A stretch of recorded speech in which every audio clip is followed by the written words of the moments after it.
Assalamualaikum warahmatullahi wabarakatuh. Halo semua, perkenalkan nama saya Muhammad Azal Paki. Saya salah satu mahasiswa dari Poltekkes Kemenkes Mataram. Saya dari jurusan Gizi, Prodi Sarjana Terapan Gizi dan Dietetika. Nah, teman-teman, dalam video ini saya akan mempresentasikan hasil dari tugas makalah saya dari mata kuliah Pancasila, yaitu makalah saya yang berjudul Landasan Pancasila dari 3 aspek. Yang pertama dari aspek ortologi, yang kedua dari aspek epistemologi, dan yang ketiga dari aspek aksiologi.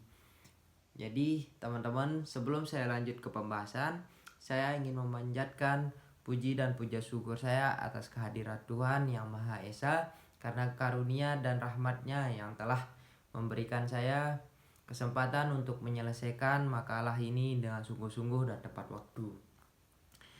Tidak lupa pula saya ingin menyampaikan rasa terima kasih saya kepada Bapak dosen saya, yaitu Bapak Zedi, dosen pengampu mata kuliah Pancasila.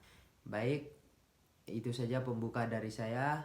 Untuk dari itu, mari kita lanjut ke pembahasan. Langsung gas. Baik, teman-teman, di sini yang pertama yaitu tentunya bab 1 yang berisi pendahuluan. Nah, di dalam pendahuluan ini berisi 3 poin. Yang pertama yaitu poin latar belakang, yang kedua poin rumusan masalah, dan yang ketiga yaitu poin tujuan. Nah, langsung saja kita masuk ke latar belakang. Jadi, teman-teman, latar belakang di sini Pancasila sebagai dasar negara Republik Indonesia secara legal formal disahkan dan ditetapkan pada tanggal 18 Agustus 1945. Nah, tanggal 18 berarti sehari setelah proklamasi kemerdekaan Indonesia ya, teman-teman. Nah, dokumen ini bisa dilacak melalui naskah pembukaan Undang-Undang Dasar 1945, teman-teman, yang disahkan oleh Panitia Persiapan Kemerdekaan Indonesia atau bisa disingkat sama-sama dengan PPKI. Dalam pembukanya, rumusan Pancasila sebagai dasar negara pada alinea keempat ini yang bermakna dan fungsi lain dari Pancasila selain sebagai dasar negara ialah sebagai panduan hidup bangsa Indonesia, sumber segala sumber hukum, sebagai falsafah hidup bangsa Indonesia, sebagai sumber norma, sebagai perjanjian luhur, sebagai jiwa bangsa Indonesia, dan sebagai kepribadian bangsa, dan sebagai ideologi atau cita-cita bangsa Indonesia. Badan Penyidik Usaha Persiapan Kemerdekaan Indonesia atau bisa disingkat dengan BPUPKI. Pada sidang-sidangnya dalam rangka untuk mencari bentuk dasar dari suatu negara yang kelak bernama Indonesia, dalam proses penggalian nilai Pancasila tersebut dilakukan para tokoh bangsa melalui persidangan atau perenungan dalam bentuk kajian filsafat secara mendasar dan mendalam. Nah, poin yang kedua yaitu rumusan masalah. Di sini ada beberapa rumusan masalah yang saya uraikan, yaitu yang pertama yaitu apa yang dimaksud dengan aspek ontologis dalam Pancasila dan bagaimana hakikat keberadaan Pancasila ditinjau dari aspek tersebut. Dan yang kedua, bagaimana epistemologi Pancasila menjelaskan proses perumusan dan sumber pengetahuan nilai-nilai yang terkandung di dalamnya. Dan yang ketiga, apa makna aksiologis Pancasila dan bagaimana penerapan nilai-nilai Pancasila dalam kehidupan berbangsa dan bernegara. Dan yang keempat adalah bagaimana ketertarikan antara aspek ontologi, epistemologi, dan aksiologi dalam membentuk landasan filsafat Pancasila sebagai dasar negara Indonesia. Baik, di sini poin yang ketiga yaitu yang pertama, untuk memahami hakikat dasar ontologi Pancasila sebagai sistem filsafat dan pandangan hidup bangsa Indonesia. Dan yang kedua, untuk menjelaskan sumber, cara perumusan, dan dasar pengetahuan epistemologi yang melandasi terbentuknya nilai-nilai Pancasila. Dan yang ketiga, untuk menjelaskan sumber, cara perumusan, dan dasar pengetahuan epistemologi yang melandasi terbentuknya nilai-nilai Pancasila. Dan yang keempat, untuk menunjukkan bahwa ketiga aspek filsafat, ontologi, epistemologi, dan aksiologi saling berkaitan dan membentuk kesatuan utuh dalam sistem nilai Pancasila. Jadi itu dia bab 1. Kita lanjut ke bab 2, teman-teman. Oke, teman-teman. Di sini dalam bab 2 berisi pembahasan. Nah, dalam pembahasan ini beberapa poin yang saya uraikan, yaitu yang pertama yaitu konsep ontologi dalam Pancasila. Nah, di dalam buku Amsal Bakhtiar, dalam bukunya yaitu Filsafat Agama 1, mengatakan ontologi berasal dari kata ontos, yaitu bahasa Yunani yang berarti wujud atau yang berarti berwujud. Ontologi adalah teori atau ilmu tentang wujud, tentang hakikat yang ada. Nah, itu kata dari ontologi. Dan ontologi tidak banyak berdasar pada alam nyata, tetapi berdasar pada logika semata-mata. Menurut bahasa juga, teman-teman, ontologi adalah ilmu tentang ada. Menurut istilah, ontologi ialah ilmu yang membahas tentang hakikat yang ada, merupakan ultimate reality, baik yang berbentuk jasmani atau konkret maupun ruhani atau abstrak. Dan di dalam konsep ontologi dapat ditemukan pandangan-pandangan pokok pikiran atau paham-paham sebagai berikut. Yang pertama yaitu monoisme, yang dimana monoisme ini menganggap bahwa hakikat yang asal dari seluruh kenyataan itu hanyalah satu saja, tidak mungkin dua atau banyak. Haruslah satu hakikat saja sebagai sumber yang asal, baik yang berupa materi ataupun berupa rohani. Nah, yang kedua yaitu materialisme. Nah, aliran ini menganggap bahwa sumber yang asal itu adalah materi, bukan rohani. Aliran ini sering juga disebut dengan naturalisme. Menurutnya, zat mati merupakan kenyataan dan satu-satunya yang fakta. Yang ada hanyalah materi, yang lainnya jiwa atau ruh tidaklah merupakan suatu kenyataan yang berdiri sendiri. Jiwa atau ruh itu hanyalah merupakan akibat saja dari proses gerakan kebenaran dengan salah satu cara tertentu. Nah, yang ketiga yaitu idealisme, teman-teman. Sebagai lawan materialisme adalah yang dinamakan juga dengan spiritualisme. Idealisme berarti serba cita, sedangkan spiritualisme berarti serba ruh, teman-teman. Sedangkan idealisme diambil dari kata idea, yaitu sesuatu yang hadir dalam jiwa. Aliran ini beranggapan bahwa hakikat kenyataan yang beraneka ragam itu semua berasal dari ruh atau sukma, sejenis dengannya, yaitu sesuatu yang tidak berbentuk dan menempati ruang. Materi atau zat itu hanyalah suatu jenis penjelmaan rohani.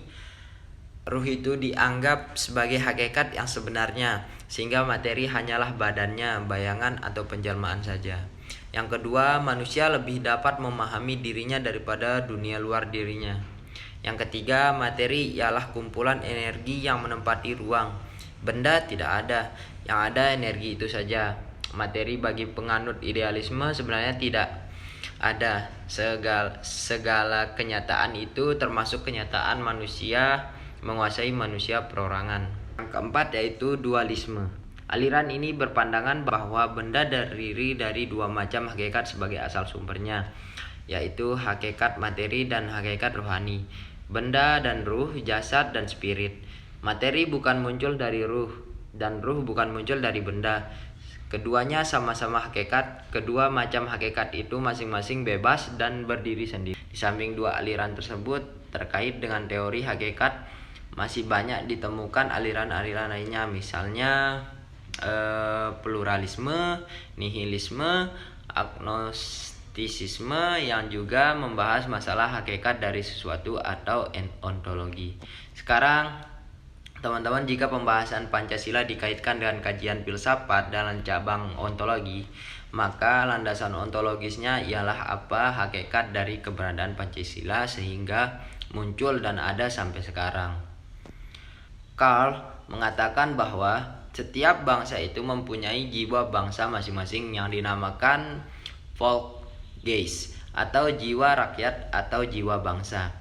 Pancasila sebagai jiwa bangsa lahir bersamaan dengan lahirnya bangsa Indonesia. Jadi teman-teman, hakikatnya Pancasila ialah karena adanya bangsa Indonesia sebagai asal adanya nilai-nilai Pancasila yang kemudian digali dan dikristalkan dalam rumusan sila-sila yang kemudian diterima dan disahkan menjadi dasar negara Republik Indonesia.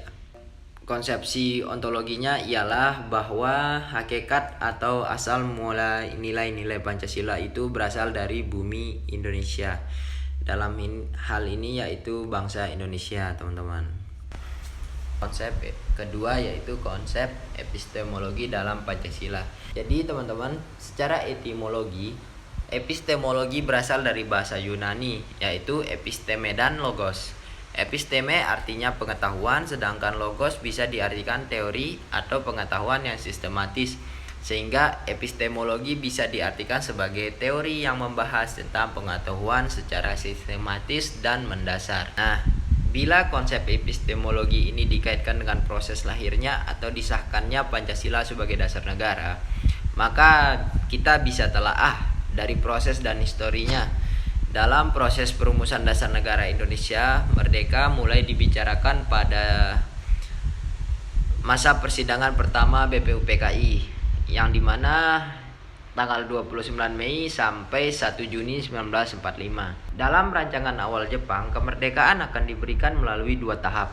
Pertama melalui BPUPKI, kemudian disusul dengan pendirian BPKI. Tugas BPUPKI hanyalah melakukan usaha-usaha penyelidikan kemerdekaan, sementara tugas penyusunan rancangan dan penetapan undang-undang dasar menjadi kewenangan BPKI. Tetapi skenario ini berubah karena keberanian dan kreativitas para pemimpin bangsa kita yang berhasil menerobos batas-batas formalitas. Dalam sidang BPUPKI, karena Indonesia pada saat itu belum terbentuk, yang dilangsungkan pada tanggal 29 Mei sampai dengan 1 Juni 1945 yang membahas asas dasar negara, ada 3 usulan mengenai dasar negara, yaitu yang pertama dari Mr. Supomo, yang kedua dari Mr. Muhammad Yamin, dan yang ketiga tentunya Insinyur Soekarno. Usulan ketiga tokoh itu sebenarnya sama aja, dalam setiap kalimatnya itu bermakna sama. Namun, ketika bangsa Indonesia memproklamirkan kemerdekaannya pada tanggal 17 Agustus 1945, saat itu kita belum memiliki alat-alat kelengkapan negara yang diperlukan sebagai suatu negara yang merdeka. Pada tanggal 18 Agustus 1945, akhirnya nih teman-teman, PPKI menetapkan dasar negara Indonesia dengan rumusan Pancasila yang sampai saat ini kita kenal sebagai dasar negara kita, yaitu yang tadi dari Piagam Jakarta itu ada poin 1 yang diubah menjadi seperti lebih umum, yaitu sila pertama yang menjadi ketuhanan yang Maha Esa. Teman-teman, konsep yang ketiga yaitu aksiologi dalam Pancasila. Secara etimologi yaitu disiplin ilmu yang membahas asal-usul kata, maka aksiologi berasal dari bahasa Yunani yang berasal dari perkataan aksios yang berarti nilai dan logos yang berarti teori. Jadi teman-teman, aksiologi adalah salah satu cabang filsafat yang mengkaji atau membahas teori tentang nilai. Itu dia pembahasan kita. Dalam pembahasan barulah kita masuk ke bab 3 teman-teman, yaitu kesimpulan. Saya rangkum kesimpulan di sini bahwa Pancasila yang digali dari bumi Indonesia pada dasarnya merupakan nilai-nilai yang sudah menjadi jiwa bangsa Indonesia. Ketika para tokoh menggali, merumuskan, dan mengkristalkan dalam sila-sila dan akhirnya ditetapkan sebagai dasar negara, salah tiganya tokoh yang saya sebutkan tadi itu seperti Mr. Supomo, Mr. Muhammad Yamin, dan Insinyur Soekarno yang merumuskan sila-sila dan akhirnya ditetapkan sebagai dasar negara. Pada dasarnya itulah jiwa bangsa Indonesia yang selalu beriringan dan berkelindan selama bangsa Indonesia ada. Kajian filsafat telah membuktikan bahwa konsep ontologi atau teori hakikat menemukan hakikat keberadaan Pancasila pada dasarnya berasal dari bangsa Indonesia sendiri, yaitu berupa nilai-nilai yang ada pada jiwa bangsa yang merupakan identitas atau karakter bangsa Indonesia. Sementara konsep epistemologi atau teori pengetahuan bisa dibuktikan bagaimana histori dan proses penggalian nilai-nilai Pancasila, perumusannya hingga ditetapkannya sebagai dasar negara Republik Indonesia, sedang konsep aksiologinya atau teori nilai yang terkait dengan kegunaan atau fungsi maka Pancasila dijadikan dasar negara dan sebagai pandangan hidup bangsa Indonesia sebagai fungsi pokok. Di samping itu, teman-teman, Pancasila juga memiliki fungsi lain, yaitu sebagai jiwa bangsa Indonesia, sumber dari segala hukum, kepribadian bangsa Indonesia, dan sebagai falsafah yang mempersatukan bangsa Indonesia. Itu saja, teman-teman, kesimpulannya. Dan setelah berakhirnya kesimpulan tadi, maka berakhirlah presentasi dari saya dan berakhirlah video dari saya. Sekian, terima kasih, dan terima kasih juga sudah menonton. Saya tutup dengan Assalamualaikum warahmatullahi wabarakatuh.